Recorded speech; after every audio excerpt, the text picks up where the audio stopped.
पते नमः। आज हम श्री राधा अष्टमी के बारे में जानेंगे।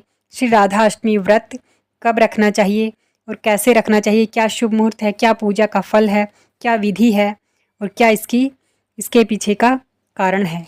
शुरू करते हैं। यह जो श्री राधा अष्टमी व्रत है, यह व्रत भाद्रपद यानी कि भादवे के महीने की शुक्ल पक्ष की अष्टमी तिथि को आता है, जो कि ठीक जन्माष्टमी से पूरे 15 दिन बाद पड़ती है।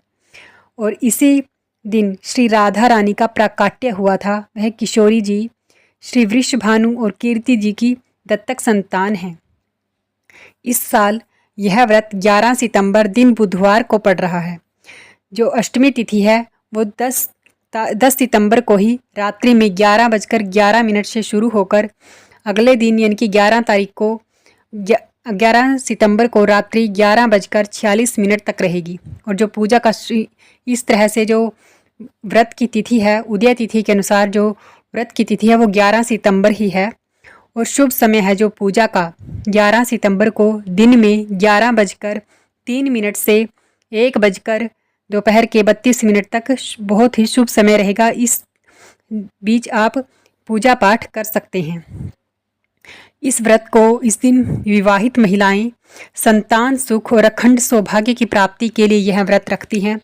और जो श्री राधा रानी के अनन्य भक्त हैं, भगवान श्री कृष्ण के अनन्य भक्त हैं, उन्हें यह व्रत अवश्य रखना चाहिए। श्री कृष्ण इसकी व्रत की महिमा या श्री राधा रानी की महिमा के बारे में जानते हैं तो श्री कृष्ण भक्त देवर्षि नारद ने एक बार भगवान सदाशिव के श्री चरणों में प्रणाम करके पूछा था कि श्री राधा देवी लक्ष्मी, देवपत्नी, महालक्ष्मी, सरस्वती, अतरंग विद्या, वैष्णवी, प्रकृति, वेद कन्या, मुनि कन्या आदि में से कौन है? तो इस प्रश्न के उत्तर में भगवान शिव ने कहा था कि कोटि कोटि महालक्ष्मी भी उनके चरण कमलों की शोभा के सामने नहीं ठहर सकती। इसलिए श्री राधा जी के रूप, गुण और सुंदरता का वर्णन किसी एक मुख से करने में तीनों लोकों में कोई भी सामर्थ्य नहीं रखता कि उनके गुण का वर्णन, उनके रूप का वर्णन कोई एक मुख से हो सके। उनकी रूप माधुरी जगत को मोहने वाले श्री कृष्ण को भी मोहित करने वाली है। इसी कारण अनंत मुख से भी उनका वर्णन नहीं कर सकते। भाद्रपद मास के शुक्ल पक्ष की अष्टमी के दिन श्री राधा जी के श्री चरणों के दर्शन होते हैं। उनके चरण कमलों की सुंदरता का वर्णन कर पाना भी किसी के लिए संभव नहीं है। श्री राधा जी सर्व तीर्थमयी एवं ऐश्वर्यमयी हैं। उनके भक्तों के घर में सदा ही लक्ष्मी जी का वास रहता है। जो भक्त इस व्रत को करते हैं उन साधकों की सभी मनोकामनाएं पूर्ण होती हैं। और इस व्रत को करने वाले भक्त को श्री राधा जी के 28 नामों का जाप करना चाहिए।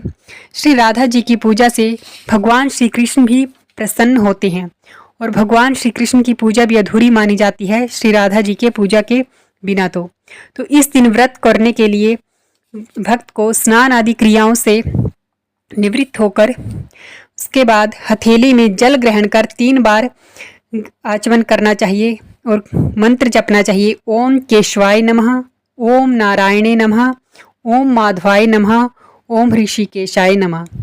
उसके बाद चौकी पर लाल कपड़ा बिछाकर देसी घी की जोत जलानी चाहिए और पूजा में श्री राधा जी के मंदिर में 5 रंगों से मंदिर को 5 रंगों से मंडप सजाना चाहिए। उसके भीतर 16 दल के आकार का यानी कि 16 दल के आकार का कमल यंत्र बनाएं और उस कमल के मध्य में दिव्य आसन पर श्री राधा जी और श्री कृष्ण जी की युगल मूर्ति यानी कि दोनों की जोड़ी में मूर्ति हो, पश्चिमाभिमुख यानी कि पश्चिम की ओर मुख करके स्थापित करनी चाहिए। और उन्हें दिव्य वस्त्र यानी कि नए वस्त्र पहनाने चाहिए, श्रृंगार करना चाहिए। श्री राधा जी को और श्री कृष्ण जी का पंचामृत से स्नान कराना चाहिए। बंधु बांधवों सहित अपने सामर्थ्य अनुसार पूजा की सामग्री लेकर भक्ति भाव से श्री राधा रानी की स्तुति करनी चाहिए। पूजा में अक्षत, फूल, अक्षत यानी कि जो अखंड चावल होते हैं, जो चावल टूटा हुआ ना हो, फूल, लाल चंदन, सिंदूर, धूप, दीप, इत्र, सुगंधित खीर, फल, मिठाई, पंचामृत, नए वस्त्र और फूलों की माला, आभूषण समेत सभी पूजन सामग्री एकत्रित करनी चाहिए। श्री राधा जी को अरबी की सब्जी बहुत पसंद होती है, शुभ मानी जाती है। और पंचामृत विशेषकर भगवान श्री कृष्ण और श्री राधा जी को बहुत प्रिय होता है। और आरती के बाद मिठाई में पीली मिठाई अवश्य होनी चाहिए। फल में, मीठे में मालपुए या रबड़ी का भोग प्रसाद अर्पित कर सकते हैं। माता श्री राधा रानी के पूजा में श्री राधा गायत्री मंत्र का जाप किया जा सकता है। और अगले दिन पूजा अर्चन करने के बाद व्रत का पारण करना चाहिए। और इस दिन व्रत करने वाले व्यक्ति को दिन में सोना नहीं चाहिए और किसी से वाद विवाद या फिर झगड़ा या किसी के प्रति बुरे ख्याल व्यवहार नहीं करना चाहिए। चोरी चुगली इत्यादि से बचना चाहिए। साथ ही व्रत में संयम शांति बरतनी चाहिए।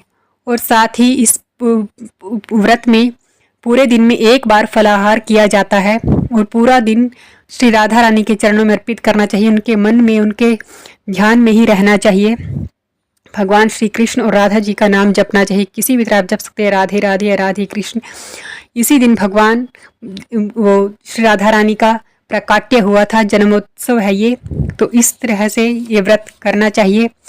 और यह विधि जो आपको मैंने बिल्कुल शुभ समय भी बता दिया है। जो शुभ समय होगा दिन का वो 11:03 से दिन के 1:32 पर आप पूजा कर सकते हैं।